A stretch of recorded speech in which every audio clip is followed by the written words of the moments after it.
Okay, so self-medication. So I think there is a lot of taboo and stigma attached to self-medication. And I think that although it is dangerous sometimes and it can be destructive and it can hinder more than it can help, that's like, in some way, if that's the way that it's working for you at the time, then that's okay. So for a long time I was on medication that was prescribed to me for my mental health problems, and I did a lot of other things. I like self-harmed. That was like a kind of self-medication almost, and I starved myself, and that again was like almost self-medication. And those things were obviously very destructive, but they were like quite long-term destructive in that I'm never gonna, like, those are the times in my life that have changed who I am. The fact that I have been able to literally hurt myself and get through that and stop the addiction to that is like one of the most amazing things I think I've ever done. And I think it will be for the rest of my life. Like, I think it's something I'm going to be proud of forever. Like, as much as I hate that I did it, and like I'm not embarrassed by it, but I just wish I never had to. And then like the reality is that if I didn't hurt myself those days, then I might not be here. And so as much as it is horrible to have to do that to yourself, and it is destructive, it's destroying your body, it goes against all of our instincts and as soon as I started doing it, I knew like I'm unwell, and it forced me to get help because people noticed. And so as much as it was such a difficult time to go through, it's difficult to talk about, and it's difficult to think that was me. And I have a very like a non-coherent view of my life, in that I feel like I have blocked out periods of time, or I look at those periods of time and feel like rose-tinted glasses, or I look at those periods of time and think, oh, horrible, and they're not.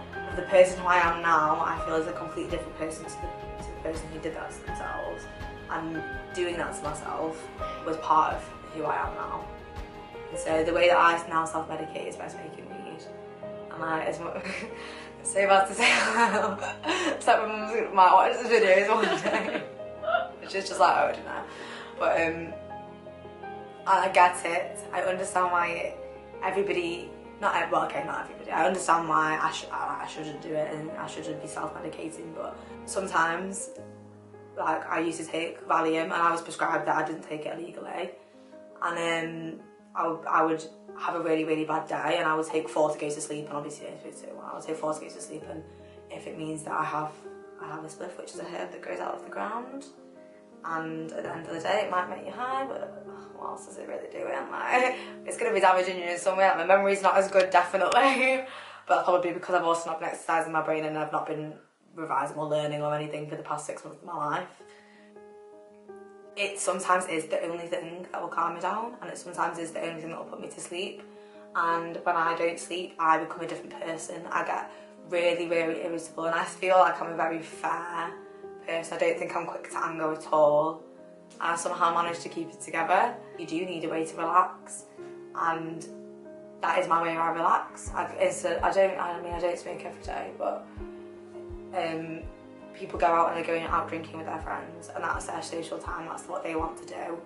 And instead I would rather stay in with a couple of my close friends and be in bed by 1 and have a good night's sleep, and then get up the next day and actually be able to carry on with my life. And drinking, for me, it makes me feel much more anxious and out of control, and again, like, I don't like the feeling of I don't know what I'm going to feel next, and alcohol and other drugs do that to me, and weed doesn't. And like I said, like, I don't go out on a weekend drinking. I've been out 3 times since my friends went to uni, which has been 4 months, and it's just not something I enjoy doing. I'd rather go to the pub and have 2 gin and tonics and then get into bed than go on a big night out.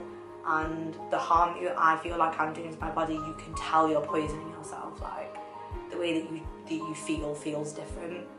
I think that self-medication is such a taboo topic, but sometimes you genuinely do know what's best for yourself. And like, that sounds like something an addict would say, but like, when I speak to people about this who aren't as understanding and who aren't as like open and recognise it from somebody else's point of view, would just say, well, that's literally what Ali would say, like, you're saying that it's alright because you're not addicted and it's alright because it gives you some control over your life, but that's exactly what an alcoholic would say.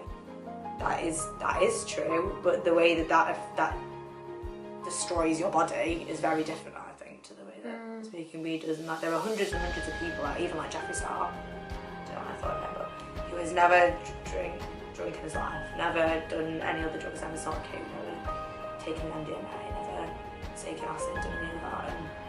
And he's been smoking weed since the age of 18 every day, and you're like, okay. So he's like a literal billionaire. So people that I know that are really close to me, like, again, they've had their whole lives and it's been their way of release. It's like, if I ever get to a point where I genuinely do feel like it's affecting me in any way, then I will stop. If you are self-medicating, you have to be very self-aware.